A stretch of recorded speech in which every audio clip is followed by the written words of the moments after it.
Good morning. আজ শনিবার, সপ্তাহের এই একটাই দিন যেদিন ভীষণ শান্তির সকাল। আর এদিকে সকাল সকাল বেশ সুন্দর রোদ উঠেছিল, তো মনটা ভালো হয়ে গিয়েছিল। কিন্তু আবার মনে হচ্ছে যে মেঘ আসছে, মানে বেলার দিকে বৃষ্টি হবে। বেশ কয়েকদিন লাগাতার এত বৃষ্টি যে আর বৃষ্টি ভালো লাগছে না, এবার মনে হচ্ছে কবে রোদ দেবে। এদিকে ছেলে সকাল সকাল উঠে পড়েছে, হাজব্যান্ড অফিস চলে গিয়েছে সকালেই। ছেলের আজকে চিট ডে, সে খাবে আজকে চার পরোটা, নিজেই বানাতে বসেছে। সকাল থেকে সে আজকে আমাকে অনেক হেল্প করেছে, প্রচুর কাজ করেছে। এটা হলো পরোটা? হ্যাঁ, পরোটা হয় না দেখালি। এটা তুমি খেতে পারবে?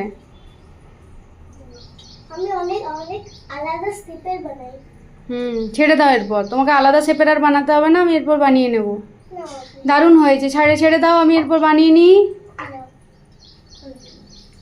তেমন সব এদিকে তো এদিকে তাওয়াই দিই। না, তাওয়াই দিও না, এটা এখনো একদিকটা পাতলা করেছো, একদিকটা মোটা করেছো, ওটা ঠিক করি। আদা থেতো করছো? কি খাবে, চা সকালবেলাতে? সকাল থেকে কি খেয়েছো? কিছু যে একটু একটু জল খাই কি আর ঘুমোচ্ছি।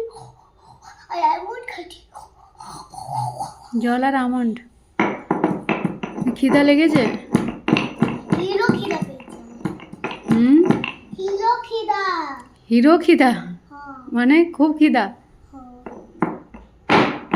না, হয়েছে, আদা আদা থেতো হয়েছে?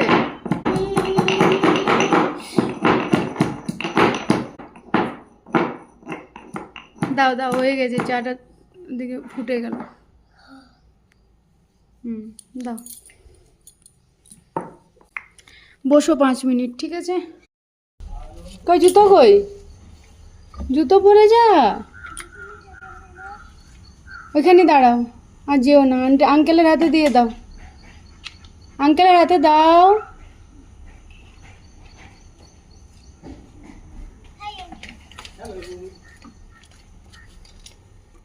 আজকাল শনি রবিবার আর ডাস্টবিন ফেলতে যেতে হয় না, ছেলেই এই দায়িত্বটা নিয়ে নিয়েছে।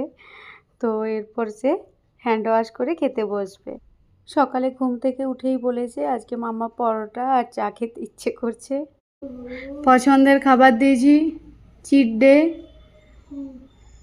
মানে কি বাড়ি খাওয়া দিয়ে? হ্যাঁ, বাজে খাবার ডে। তাহলে চিটিং ডে। Cheating day. তাহলে আমি আর তোমার কথা রেখেছি, তুমি আমার কথা রাখবে, ঠিক আছে? 1 থেকে 100 স্পেলিং লিখে দেখাবে গুড বয়ের মতো। আর এদিকে আবার সেই বৃষ্টি, ঠান্ডা ওয়েদার, চারিদার স্যাঁতসেঁতে, মানে একদম বাজে অবস্থা।